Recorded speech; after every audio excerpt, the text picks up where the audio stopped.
আসমান থেকে বলছেন যেই মদের বিরুদ্ধে আমরা এত কথা বলি সেই মদের পক্ষে লাইসেন্স দেওয়া হচ্ছে না, হচ্ছে। কিন্তু একটা ইসলামিক রাষ্ট্র কি চায়? আযানিয়াতু ওয়াযানি ফাজলিতু কুল্লা ওয়াহিদিন মিনহুমা মিয়াতা জালদা।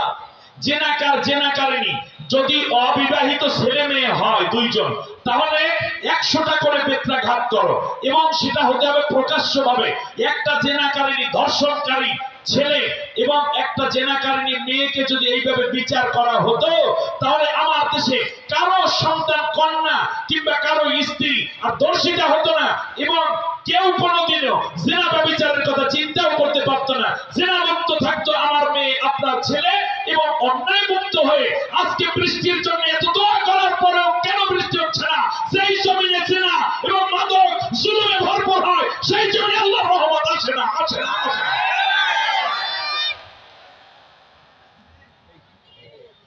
কি করবেন? বাংলাদেশের অক্ষাংশ, আমি বলি যেখানে অবস্থান করছে নাতিশীতোষ্ণ মণ্ডল, অনলি 21 ডিগ্রি তাপমাত্রা দরকার বাংলাদেশে। কিন্তু বাংলাদেশে একদিকে ফারাক্কা সহ বড় বড় বাঁধ উজানে দেওয়ার ফলে অনেক অঞ্চল মরুভূমি হয়ে গেছে, পানি নেই। সূর্যের আলো আসার ফলে 21 ডিগ্রি তাপমাত্রার ফলে পানি বাষ্পায়িত হয়ে যখন এই জমিন এবং এই এর মধ্যে যখন এই মধ্যাকর্ষণ শক্তির মধ্যে যখন মেঘের আকারে এটা জলীয় বাষ্প আকারে ঘুরতে থাকতো মেঘের আকারে, তখন সূর্যের তাপ আর জমিনের দিকে আসতো না। ওই 21 ডিগ্রি পর্যন্ত আমাদের শরীরে সহনশীল করে আল্লাহ তৈরি করেছেন, কারণ তামাম পৃথিবী তো ঘুরতেছে সূর্যকে কেন্দ্র করে। এক এক জায়গায় এক এক রকম তাপমাত্রা আল্লাহ দিয়ে রেখেছেন। ওই অঞ্চলের মানুষকে আল্লাহ ওইভাবে তৈরি করেছেন। বাংলাদেশের মানুষ এই অঞ্চলটা আল্লাহ প্রচুর নদী তৈরি করেছেন, যাতে করে এই অঞ্চলের মানুষের দেহের সাথে পানি এবং সূর্যের কত পরিমাণ তাপ দরকার সেই অনুপাতে দেখা যায় 21 ডিগ্রির বেশি সহনশীল না। কিন্তু যখন 21 ডিগ্রি তাপমাত্রার জমিনে সূর্যের নদীর উপরে পড়ে, সাগরের উপরে, তখন পানি বাষ্পায়িত হয়ে এই 21 ডিগ্রির উপরে আর উঠতে দিত না। কিন্তু এখন যেহেতু নদী শুকিয়ে গেছে, নদী বালুময় হয়ে গেছে, হাজার হাজার নদী পৃথিবী থেকে বাংলাদেশ থেকে হারিয়ে গেছে, ফলে কি হয়েছে? ওই 21 ডিগ্রি তাপমাত্রা নিচে পর্যন্ত জমিন পর্যন্ত পৌঁছে গেছে। ফলে এখন আর পানি বাষ্পায়িত উপরে উঠতে পারে না, কারণ নদী, খালে, বিলে, ডোবায় কোন জায়গায় পানি নেই। তখন কি হয়? ওইটা সূর্যের সরাসরি তাপটা আসে, সেই আগের 21 ডিগ্রি এখন 46 ডিগ্রিতে উন্নীত হয়ে গেছে। তার কারণ এখনো পানি উপরে উঠতে পারতেছে না, কারণ পানি নাই। আগামী বছর যদি পানির ন্যায্য হিস্সা আমরা গ্রাজুয়ালি আদায় করতে না পারি, যদি আবার বিলে, ঝিলে, ডোবা, খালে পানির যদি স্রোত বহাইতে না পারি, তাহলে এই 47 ডিগ্রি 43 ডিগ্রি আগামী বছর 57 ডিগ্রি হবে, পরের বছর 67 ডিগ্রি হবে, পরের বছর 70 ডিগ্রি হবে। পরবর্তীতে আমাদের আর কোনো উপায় থাকবে না, সবুজ বাংলা শেষ পর্যন্ত তামার বাংলায় পরিণত হয়ে যাবে। মনে রাখবেন, আমি আপনাদেরকে বলি, দুধ খাওয়া তো খুব উপকারী, কিন্তু ডায়রিয়া যদি হয়ে যায়, সে যদি দুধ খায় তাহলে কি হবে? পাতলা পায়খানা আরো বাড়বে না? আরে ভাই, দুনিয়াটা এক এক জায়গায় মরুভূমি, মরুভূমি যেখানে আছে সেখানে তাপমাত্রা সেরকম, কারণ সূর্য আল্লাহ ওইভাবে সেটআপ দিয়েছেন, তিনি কুদরতওয়ালা, তিনি খালিক। বাংলাদেশ যেহেতু এই জায়গাটা এইভাবে লাগবে, এই জন্য আল্লাহ প্রচুর নদী তৈরি করেছেন। আমাদের বাপদাদারা তো নদী কাটে নাই, বরং আল্লাহর কুদরতে পানির স্রোতে স্রোতে এটা তৈরি হয়ে গেছে, এটা আল্লাহর কুদরত। কিন্তু পানি এই নদীগুলো না থাকার কারণে এই অবস্থা হয়ে গেছে। অপরদিকে এই জমিনে বাড়তেছে ঘুষ, সুদ, দুর্নীতি, বাড়তেছে খুন, হত্যা, জেনা, ব্যভিচার, বাড়তেছে আমাদের এই সমাজে নৈতিক অবক্ষয়ের জন্য হাজার রকমের ক্যাসিনো, তাস খেলা, জুয়া খেলা, তার পাশাপাশি জেনা, ব্যভিচার, খুন খারাপি। এই জন্য আমরা এত দোয়া করি, আল্লাহর আসমান থেকে আর বৃষ্টি আসে না, তার কারণ জমিন গুনাহে ভরে গেছে, জুলুমে ভরে গেছে, আল্লাহর রহমতের বৃষ্টি এজন্য আসতেছে না। একদিকে পরিবেশের ভারসাম্যহীনতা, আর একদিকে নৈতিক অবক্ষয়। কথাগুলো ভালো করে কান পেতে শুনুন। আমরা সমাজ থেকে দুর্নীতি মুক্ত করতে পারি নাই, ঘুষ মুক্ত করতে পারি নাই, অন্যায় মুক্ত করতে পারি নাই। স্বাধীনতার 53 বছর পারলাম না বিশ্বের দ্বিতীয় বৃহত্তম একটি মুসলিম রাষ্ট্র হয়ে এখনো পর্যন্ত মসজিদের মধ্যে জোতা চোর, সেই চুরিটাও বন্ধ করতে পারলাম না। আমি কি ভুল বলছি? আল্লাহ তাআলা বলেছেন জিনাকার জিনাকারীকে পিটাও, 100টা বেত্রাঘাত করো। একটা ছেলে একটা মেয়ে জিনা করার পর যদি তাদেরকে পিটান দেওয়া হতো, লক্ষ লক্ষ ছেলে মেয়ে ঠিক হয়ে যেত, ঠিক না বলেন? দ্বিতীয় যেটা আল্লাহ তাআলা বলেছেন আল কতলু বিল কতলে, যে হত্যা হয় তাকে হত্যা করে ফেলো। আজকে যেই ব্যক্তি হত্যা করলো, যেই হত্যাকারীকে নিয়ে যায় 13 বছর 15 বছর 20 বছর পরেও ফাঁসি হইতে পারে, নাও হইতে পারে, তাও গোপনে, কোনো দরকার নেই। ইসলাম বলেছে সাক্ষ্য সাবত যদি ঠিক মতো পাও তাহলে লোক সমকে তাহলে হত্যা করে ফেলো। কারণ একজন হত্যাকারীকে যদি শাস্তি দেওয়া হয় তাহলে লক্ষ লক্ষ হত্যাকারী কমপক্ষে ভিক্ষা করে খাবে, অন্য কাউকে হত্যা করার দুঃসাহস দেখাবে না। তার কারণ মানুষ অন্যকে কোনো কারণে হত্যা করতে চাইলেও নিজে হত্যা হইতে সেইটাই যখন এই অবস্থায় থাকে। আর যদি বিবাহিত পুরুষ এবং নারী যদি পরকীয়ায় কিংবা এভাবে জেনা করে, তাহলে তাদের কোমর পর্যন্ত গেলে সঙ্গে সার করে দাও। এই ঠাকুর গায়ে একজন কি এই আইনটা জামালউদ্দিনের নাকি? এই আইনটা কি নবীজি? আইনটা কার? আল্লাহ তাআলা মানুষ তৈরি করছেন, সেই আল্লাহ বলছেন এই জেনাকার জেনাকারীকে এই শাস্তি দাও। আপনার মায়া লাগে কেন? আল্লাহর চাইতে আপনি বেশি আল্লাহ বড় হয়ে গেল, এটাই যথেষ্টতা। আল্লাহর হুকুম অনুযায়ী যদি একটা জেনাকার জেনাকারীর শাস্তি বাস্তবায়িত হতো, আপনার স্ত্রী বাড়ির পাশের অন্য কেউ রিপ্রিজিং করার সুযোগ থাকতো না। মোবাইলে হ্যালো কেমন আছো, তোমার স্বামীর যেতে আমি কোন অংশে কম, আমার কাছে এসে বলো 3-4টে বাচ্চা রেখে বউ অন্যের হাত ধরে চলে যায়। আপনি টেনশনে আত্মহত্যা করেন, বিদেশ থেকে আপনি চিৎকার করতে করতে দুনিয়ায় আসেন। একটি ইসলামী রাষ্ট্র ব্যতীত আপনার স্ত্রী আপনার সন্তান নিরাপত্তা কেউ দিতে পারবে না। পরীক্ষিত সত্য। চোর আসারিকু ওয়াসারিকাতু ফাকতাউ আইদিয়াহুমা, চোর এবং চুন্নির হাত কেটে দাও। একটা মানুষের হাত কাটলে সে সমাজে লজ্জিত হয়, ঠিক না বলেন? ওর মাইয়াটাও বিয়ে হইবে না, এমন একটা অবস্থা তৈরি হয়। ওই লজ্জায় শরমে শেষ পর্যন্ত কয় ভাই অন্য কিছু করব কিন্তু কমপক্ষে চুরি করব না, ঠিক না বলেন? এই চুরির বিরুদ্ধে কথা বলছেন আল্লাহ। আমরা কি করলাম? আল্লাহ তাআলা বললেন আমার হুকুমকে কায়েম করো, কি করো? বাস্তবায়ন করো। আর আমরা এটাকে ওয়াজের বিষয় বানাইছি। আচ্ছা বলেন তো দেখি, চোরের হাত কেটে দাও, এটা কি ওয়াজের বিষয় না আইনের বিষয়? আইনের বিষয়। আরে ভাই এটা তো আইন মন্ত্রী বিল উত্থাপন করবা, সারিক ওয়া সারিকাতু ফাকতাউ আইদিয়াহুমা। মাননীয় স্পিকার, মহামান্য স্পিকার, আপনার মাধ্যমে আমি স্বরাষ্ট্রমন্ত্রীর দৃষ্টি আকর্ষণ করছি। আল্লাহ তাআলা কোরআনের মধ্যে স্পষ্ট বলেছেন আস-সারিকু ওয়াস-সারিকাতু ফাকতাউ আইদিয়াহুমা, চোর এবং চুন্নির হাত কেটে দাও। অতএব এই আইন পাশ করার জন্য সকলের প্রতি আহ্বান করছি। সংসদে মুসলমানরা বলবে হ্যাঁ এটা আল্লাহর আইন, ব্যক্তির আইন নয়। অতএব আল্লাহর আইন বাস্তবায়িত হয়ে যাক। কারণ যেই দিন আমি আপনি আল্লাহর প্রতি বিশ্বাস করেছি, সেই দিন বলেছি ওয়াকাবিলতু জামিয়া আহকামিহি ওয়া আরকানিহি, আল্লাহ তোমার সব হুকুম আমি কবুল করে নিয়েছি। আমার দেশের সরকারি দল, বিরোধী দল এবং অন্য দল, ছোট দল, বড় দল, সবাই তো যারা ইমানদার আমরা সবাই এই কথা বলছি, ঠিক না বলেন? তা নতুন করে আবার আইন বাস্তবায়নের জন্য দাবি তোলা লাগবে কেন? এই কথা বলেই তো আমি মোমেন হয়েছি যে আল্লাহ আমি তোমার সব আইন কানুন হুকুমের বহু বচন আহকাম সব হুকুম মেনে আমি মুসলমান হয়েছি। তোমার সব হুকুম মানলে আমি হইলাম, তাই মানার জন্য তোমাকে আবার নতুন করে ওয়াজ করা লাগবে কেন? তুমি ঈমান এনেছো, সেই দিনই তো আল্লাহর সব হুকুম মেনে তুমি মুমিন হয়েছো। আহা কি এক অবস্থা আমাদের। এবারে আপনি আসুন, স্বরাষ্ট্রমন্ত্রী পুলিশের আইজিকে ডেকে প্রেস কনফারেন্স করে দিতেন, ডিসিদেরকে ডাকতেন, এই আইনটা বাস্তবায়িত হয়ে যাক। আপনার মসজিদের মধ্যে একজোড়া জুতার নিরাপত্তাও দিতে পারল না, ডাব গাছের ডাব নাই, গরু নাই, ছাগল নাই। সেই দিন এক এলাকায় মাহফিলে গেলাম, আমি এলাকার নাম বলবো না এই জন্য, তাহলে মিডিয়া যেহেতু এখানে আছে, চেয়ারম্যানকে বলাই হয় গরু চোরা চেয়ারম্যান। কি চোরা চেয়ারম্যান? এর মানে যারা গরু চুরি করে এটা লিডার হইল উনি। এই হলো অবস্থা। আলহামদুলিল্লাহ আপনাদের চেয়ারম্যান সাহেবকে পেয়ে আমি ধন্য, তিনবার এবং জাতীয় পর্যায়ে তিনি পুরস্কার পেয়েছেন না?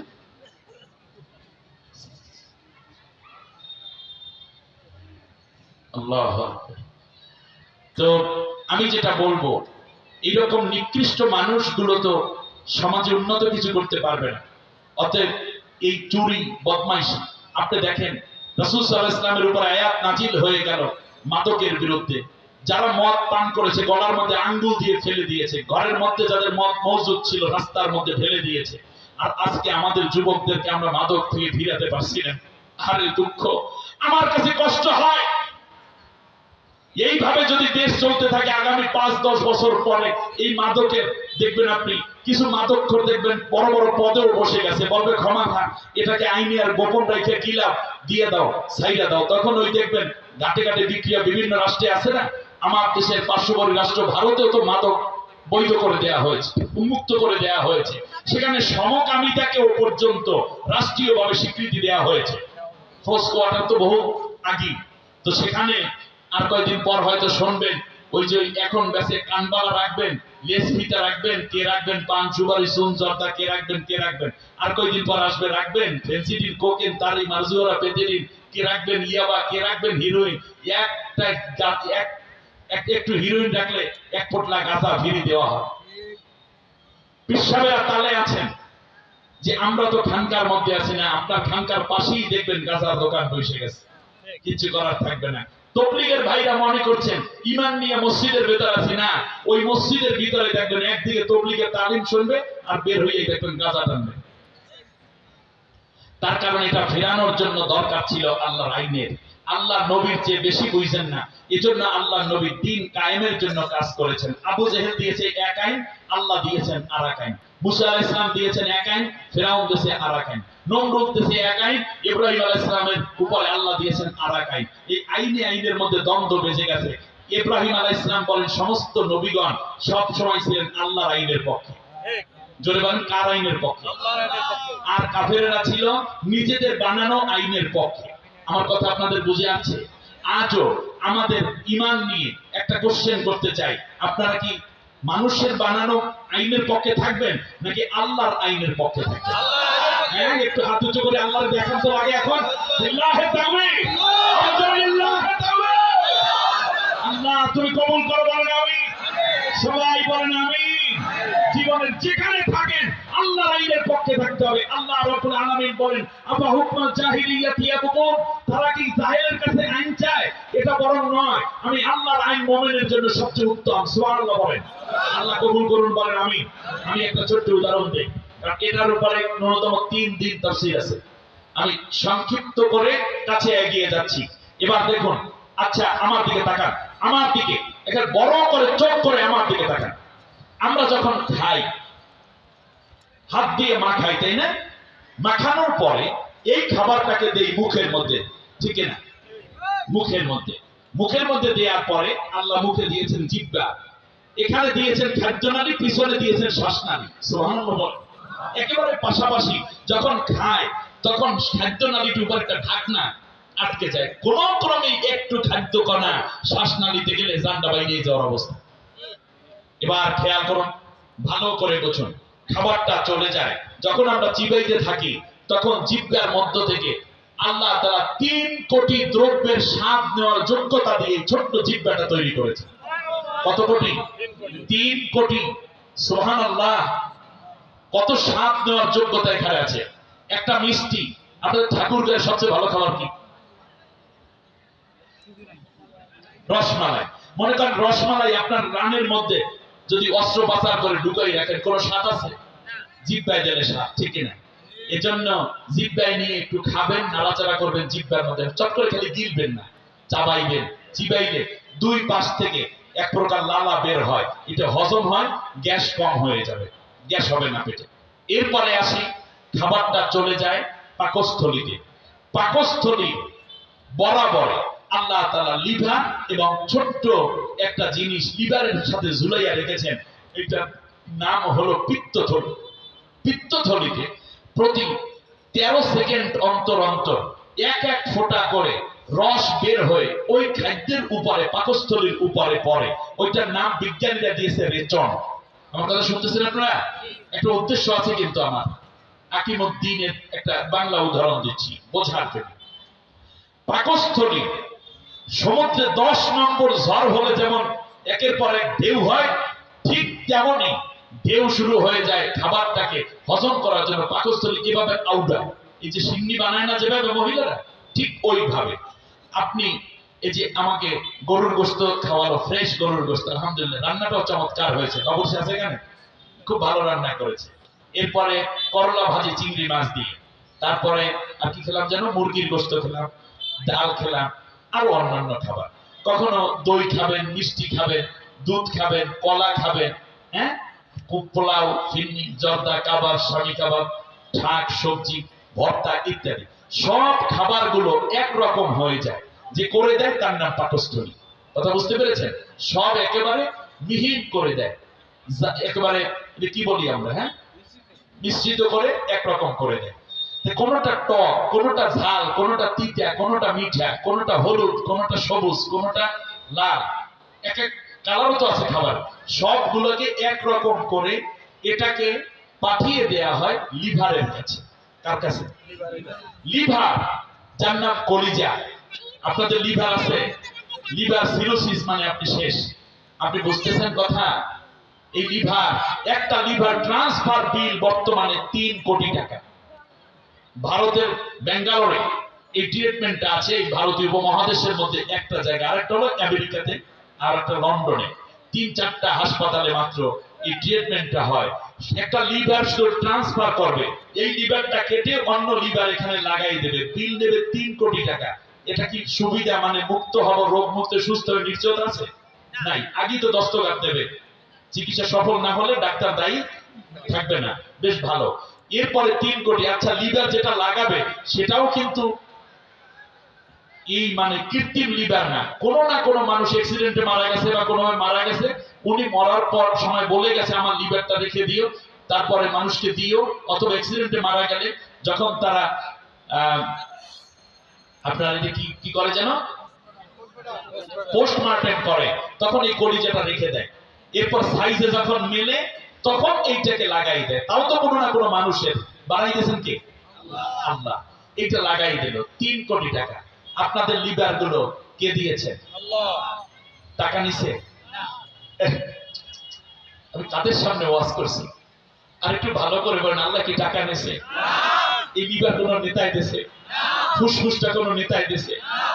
আরে তাহলে কেন আপনার এই সুস্থ লিভার নিয়ে আপনি আল্লাহর কথা বাদ দিয়ে আপনার নেতার পিছে দৌড়ান? নেতা যদি আল্লাহর কোরআনের কথা বলে ওই নেতারই নেতা মানি, যেই নেতা কোরআনের কথা বলে ওই নেতা আমার নেতা নয়। বুক ভরে অক্সিজেন নিচ্ছি, কার দেওয়া অক্সিজেন? কণ্ঠ দিয়ে আওয়াজ ছাড়ছি, কার কণ্ঠ দেওয়া?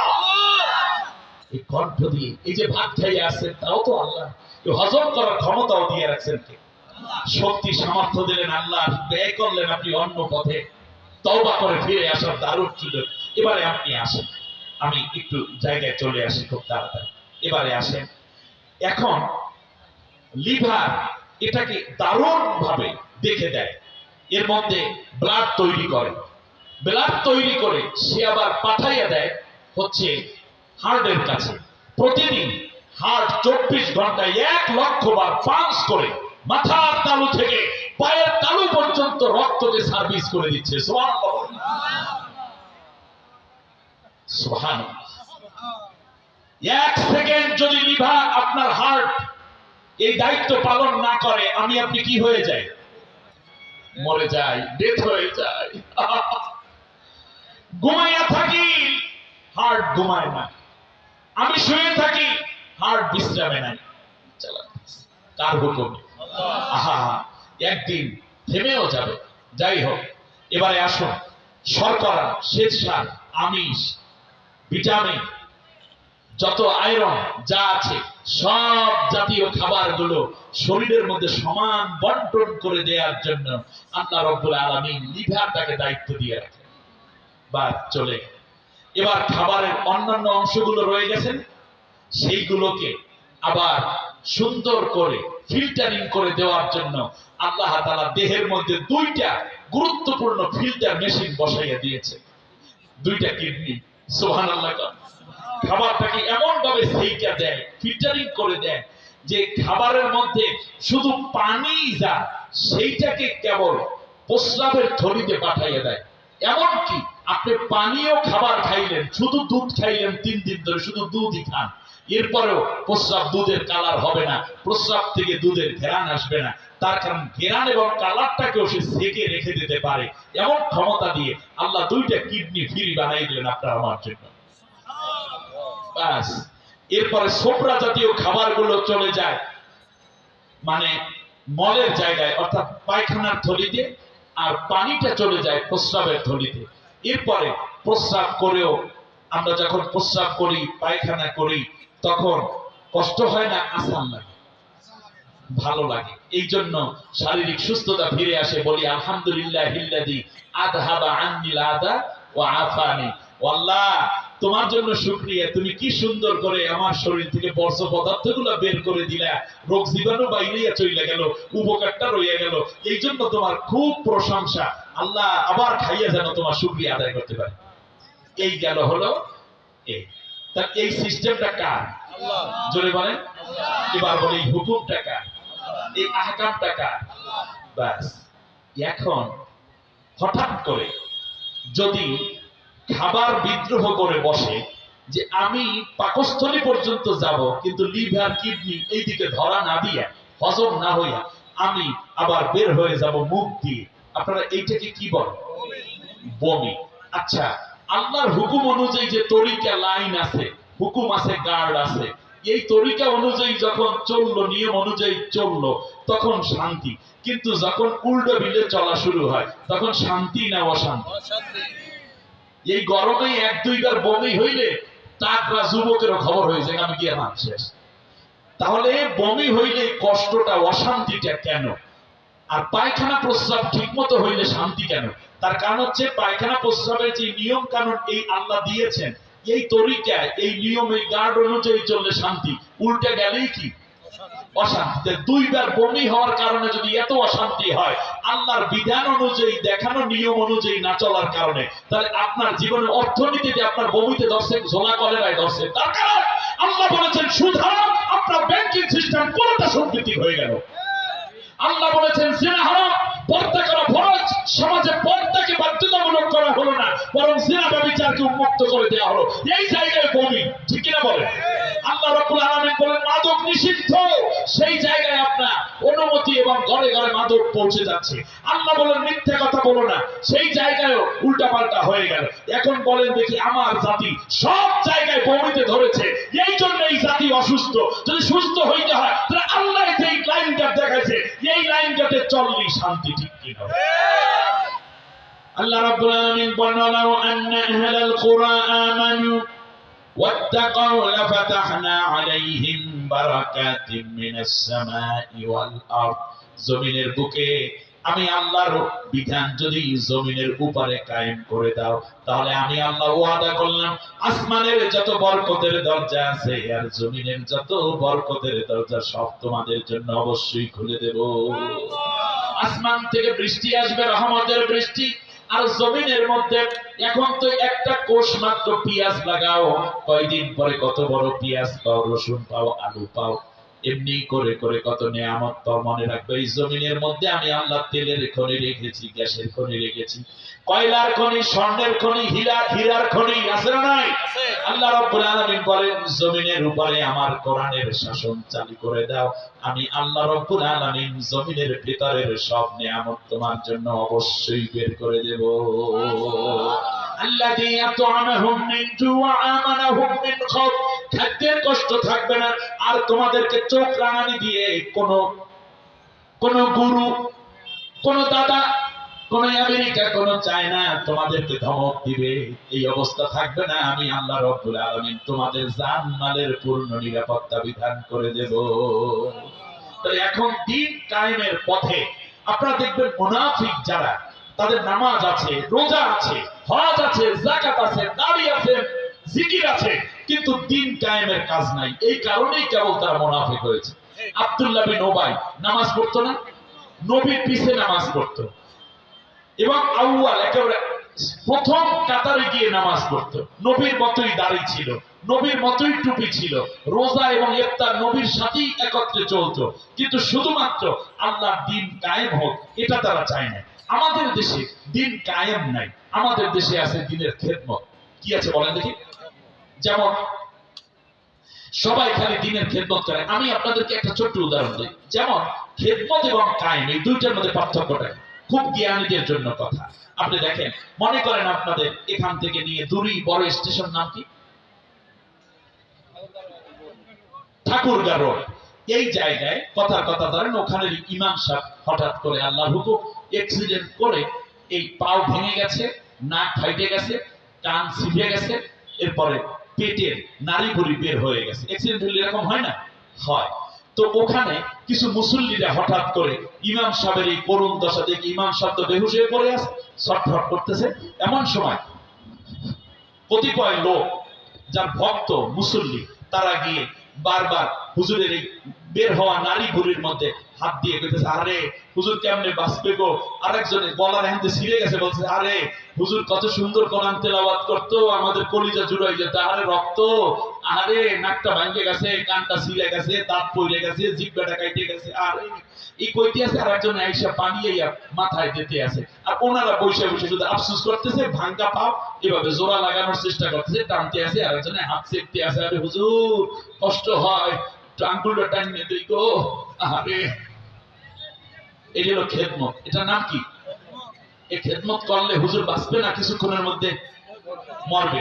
এমন সময় এলাকার কিছু যুবক দেখলো যে একটা কিছু মানুষ ওখানে জড়ো হইয়া খুব বিলাপ করছে, আফসোস করছে। যুবকেরা দেখলো, সবাই এখান থেকে যাও, তোমরা তো হুজুরের মারতে বসেছো। 999 কল দিছে, তাড়াতাড়ি আসেন। পুলিশ ভাই কোথায়? তাড়াতাড়ি আসেন, অ্যাম্বুলেন্স আসো। অ্যাম্বুলেন্স আনা হলো। যুবকরা হুজুরের উঠাইয়া কোনো রকম অ্যাম্বুলেন্সের মধ্যে লইয়া অক্সিজেন দিয়া বড় হাসপাতালে ভর্তি করে বসে, ডাক্তার সাহেব টাকা লাগলে টাকা দেবো, রক্ত লাগলে রক্ত দেবো, হাড্ডি কাটা লাগলে হাড্ডি কেটে দেবো, চোখ লাগলে চোখ দেবো, আমাদের ইমাম সাহেবকে বাঁচান, ইমাম সাহেবকে বাঁচান, সর্বোচ্চ চেষ্টা করে। ডাক্তাররা ওটির ভিতর ঢুকাইয়া দিছে, তাড়াতাড়ি করে অপারেশন টপারেশন করিয়া। রক্ত লাগছে 5 ব্যাগ, দেশের যুবকেরা। টাকা লাগছে 2 লাখ, দেশের যুবকেরা রাস্তায় দাঁড়িয়ে ভিক্ষা করে হইলো, চেয়ারম্যানের ধরে, মেম্বার ধরে, প্রিন্সিপাল হুজুর ধরে, টাকা দেন, আমার ইমাম সাহেবকে বাঁচাইতে হবে। কোনো কথা নেই। 5 দিন পর রিলিজ করে দিয়েছে। সুন্দর হুজুরে এখন একেবারে নিজের লাঠিতে ভর দিয়ে আসছে। এবার মাঝে লাঠি ছাড়াও সোজা হইয়া দাঁড়ায়, হুজুরের মুস্কি হাসি, জুমার নামাজে পইরা, নামাজের পয়সা হুজুরের চোখের পানি ছেলে কয়, বাবা যুবক ছেলেরা আমাকে অনেক উপকার করেছে। শেষ পর্যন্ত দেখা গেল আলহামদুলিল্লাহ হুজুর দাঁড়াই গেছে। ওই যে আগে যেটা ছিল সেটার নাম কি? আর পরে যেটা গেছে ওইটার নাম কি? কায়েম। জোরে বলেন, ওটার নাম কি? কায়েম। মানে হুজুরের কি করে দিয়েছে? প্রতিষ্ঠিত করে দিয়েছে। সুবহানাল্লাহ বলেন না আপনারা? অতএব আমাদের দেশে আমরা এই বক্তা যারা আছি, আমরা ইসলামের খেদমত করি, এতিমখানায় খেদমত করি, আলহামদুলিল্লাহ এগুলো তো আছে, খেদমতটা আছে, কিন্তু আল্লাহ ডিমান্ড শুধু খেদমত না, কায়েম। আমরা এখন কি করি? হুজুরেরা কান দিয়ে, আরে মাইয়াগুলো সব বেপর্দা হয়ে গেছে, সব যুবক গুলাই মাদক দ্রব্য তৈরি ফেলাইছে, হুজুর দেশের অবস্থা, হুজুর আজান দিলে মসজিদে আর লোক পাওয়া যায় না। তার কারণ আমরা যেইটা ছিল কায়েমের আয়াত, সেটাকে আমরা খেদমতের আয়াত বানাইছি। চোরের হাত কাইটে দাও, ও বিশ্বাস বাবারা তোমরা সবাই কান্দো, তার কারণ চোরের হাত কাইটে দেয়, চুরি করে কি হইব বাবা, পরকালে জাহান্নামে যাও। আল্লাহ এই কথা বলেন। আল্লাহ কইছে এটা আইন, আইনের মধ্যে লাগিয়ে দাও, খুব সুন্দর হবে। আমার মতো এইভাবে ওয়াজ দিয়ে ইসলাম নয়, বরং এটা কায়েমের কথা। মানে হচ্ছে সেখানে শক্তি দরকার, সামর্থ্য দরকার, বুদ্ধি দরকার, রক্ত দরকার, অর্থ দরকার। আল্লাহর নবীগণ এই অর্থ দিয়েছে, সময় দিয়েছে, জীবন দিয়েছে, হিজরত করেছেন, জেল কেটেছেন, সাহাবীরা এই কাজ করে আল্লাহ রাব্বুল আলামিনের কোরআনের শাসনটাকে কায়েম করে দিয়ে তারা পৃথিবীর মুখে আল্লাহর এই হুকুম আন আকিমুদ্দিনের হুকুম তারা পালন করেছে। ঠিক না বলে? শেষ কথা এটা বলছি, এই যে সেটা হচ্ছে খেদমতের ফলে, খেদমতের ফলে, খেদমতের ফলে আমাদের উপকার হয়নি, বরং আল্লাহ বলেছেন কায়েম করতে। কায়েম করলে, এদিকে তাকান, কায়েম হইল, ইসলাম যদি কায়েম হতো আমরা থাকতাম ইসলামের অধীনে। আর এখন কায়েম না থাকার ফলে ইসলাম হইল আমাদের অধীনে। নামাজের মধ্যে মসজিদে গেলে ইসলাম, তুমি এখানে আসো। সংসদের চারিপাশে ইসলাম দেওয়া শুরু করলে পিঠাই হাড্ডি গুঁড়ো করবে, এখানে তত করে কাম নাই। খানকার কাছে ইসলাম, তুমি আসো। সেক্রেটারিয়ের কাছে সচিব সহ শুরু করে যারা আছে, আইনের যেহেতু কোনো এখানে ইসলামের প্রতিষ্ঠিত আল্লাহর আইন বিধান অনুযায়ী নাই, এই ইসলাম তোমার এখানে তো কোনো কাম নাই। ব্যাংকের কাছে গেলে ইসলামের জনমের মতো দৌড় শুরু করে, এই ইসলাম তোমার এখানে কোনো কাম নাই। অথচ উচিত ছিল আমরা পুরোটা চলবো ইসলামের অধীনে। আজ আল্লাহ সেই দ্বীনের মধ্যে আমরা থাকতে পারলাম না। এক্ষেত্রে আল্লাহ রাব্বুল আলামিন চমৎকার করে বলেছেন, শোনো দুনিয়ার মানুষেরা, তোমরা আমার দ্বীনকে প্রতিষ্ঠা করো। আর দ্বীন যারা ঈমান এনেছে কিন্তু দ্বীন প্রতিষ্ঠা করে নাই, তারা হইল মুনাফিক। একবার সোজা কথা বলেন, ঈমান এনেছে আল্লাহর উপরে কিন্তু দ্বীন প্রতিষ্ঠিত হোক, আল্লাহর কোরআন অনুযায়ী দেশ জাতি চলুক, এটা যারা চায় না, এরা হইল কি মুনাফিক। আর যারা বাধা দেয় তারা হইল কুফরি শক্তি, তারা হলো তাগুত। আল্লাহ আমাদেরকে মাফ করুন। আর একটু জোরে বলবেন না আমিন।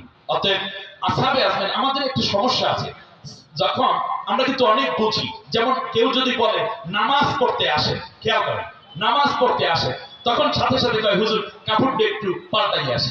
এর মানে হচ্ছে কাপড়টা পাক হওয়া লাগে, এটা সে কি বোঝে। এরপর বলে হুজুরটা ঠিক আছে যান আমি অজু করে আসতেছি, সে বোঝে নামাজ পড়ার ক্ষেত্রে কি করা লাগে, অজু করা লাগে। তারপরে আলহামদুলিল্লাহ সূরাটা জানা লাগে, ইকামত দেওয়া লাগে, কান কোন পর্যন্ত উঠাইতে হয় এটাও তারা জানে। এরপরে নামাজটা তারা বুঝে ফেলেন। রোজা যখন বলে এই রোজা রাখতে হবে, সাথে সাথে বোঝে সাহারি খাইতে হবে, কিছু অন্য কিছু সারাদিন খাওয়া যাবে না, আবার ইফতার করা লাগবে সন্ধ্যায়, ঠিক না বলেন? এমনি করে যদি বলে কোরবানি করতে হবে, সাথে সাথে বোঝে হয়তো খাসি নিয়ে, না হয় উট, দুব্বা, বকরি, অথবা বাংলাদেশে গরু অথবা মহিষ, এটা বোঝে। এর মানে জবা দেওয়া হবে এবং গোশত খাওয়া হবে, গোশত বন্টন হবে। বিয়া কথা যদি বোঝে, তাহলে সাথে সাথে তারা বুঝা ফেলায় যে একটা অনুষ্ঠান আছে, ছেলে এবং মেয়ে দুইজনে ইসলাম অনুযায়ী তার দাম্পত্য জীবন গঠন করতে যাচ্ছে। জানাজা পড়া এটাও বোঝে, সামনে একটা লাশ থাকবে, সবাই হাত উঁচু করে একবার, তারপর চার তাকবীরে জানাজা শেষ করে দিবে। ওরে ভাই, আপনি নামাজের কথা বললে কি কি দরকার আপনি বুঝলেন, কারণ আকিমুস সালাহ এটা বুঝা ফেলাইলেন আপনি। আল্লাহ তাআলা বলছে আনকিউ আইয়ামা মিনকুম, যারা বিয়ে করে নাই তাদের বিয়ের ব্যবস্থা করে দাও, এটাও আপনি বুঝলেন। ফাসাল্লি রাব্বিকা ওয়ানহার, কোরবানি করো, গরু লাগে, এটাও আপনি বুঝলেন। হজের কথা বললে বুঝলেন যে টাকা দাখিল করা লাগে, ইহরামের কাপড় কেনা লাগে, সাফা মারওয়ায় যাওয়া লাগবে, কারণ আল্লাহ তাআলা বলছেন যে ওয়ালিল্লাহি আলান নাসি হিজ্জুল বাইতি মান ইসতাতা ইলাইহি সাবিলা। এমনি করে আল্লাহর আয়াত সবগুলা বুঝলেন। আর যখনই বলা হয় দ্বীন কায়েমের কথা, তখনই বলেন যে হুজুর দ্বীন কায়েম কি একটু বলেন তো দেখি। অথচ আপনার নামাজ, রোজা, হজ, যাকাত কিছুই কবুল হয় না যদি আপনি দ্বীন কায়েমের কাজে অংশগ্রহণ না করেন।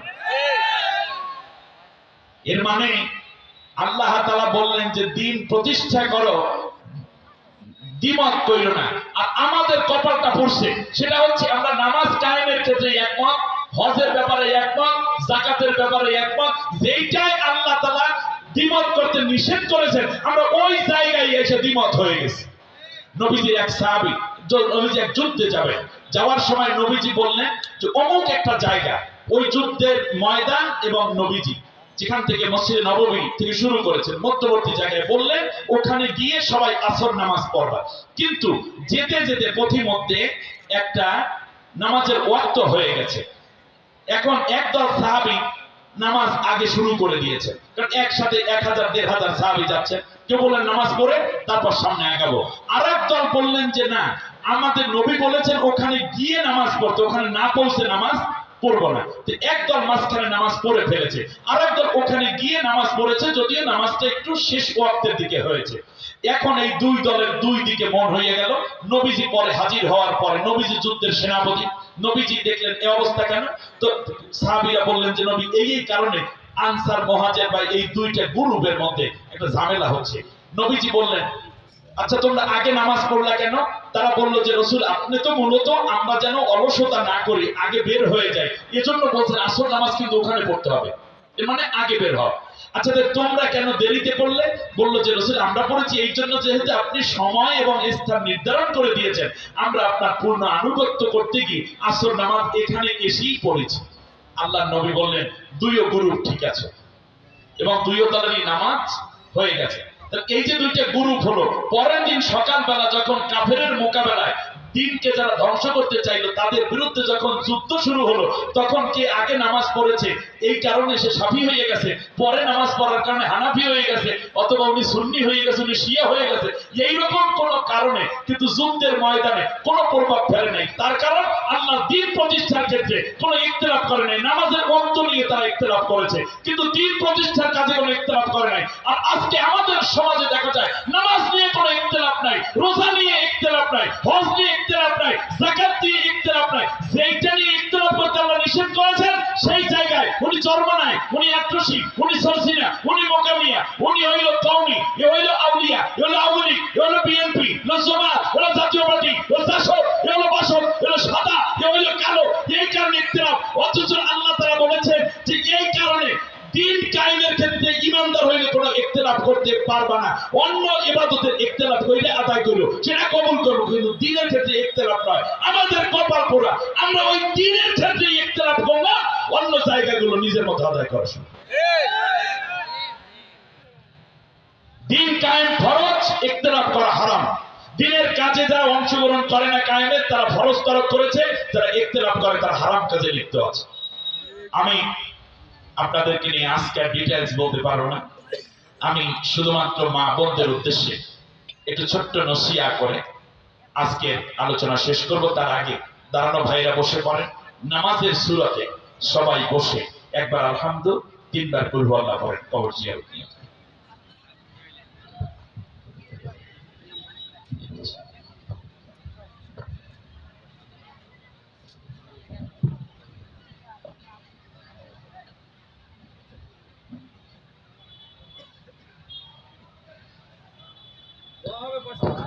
সবাই বসে পড়ুন প্লিজ।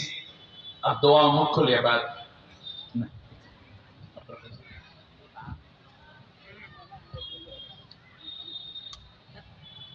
قل هو الله احد الله الصمد لم يلد ولم يولد ولم يكن له كفوا قل هو الله احد الله الصمد لم يلد ولم يولد ولم يكن له كفوا اللهم صل على محمد وعلى ال محمد كما صليت على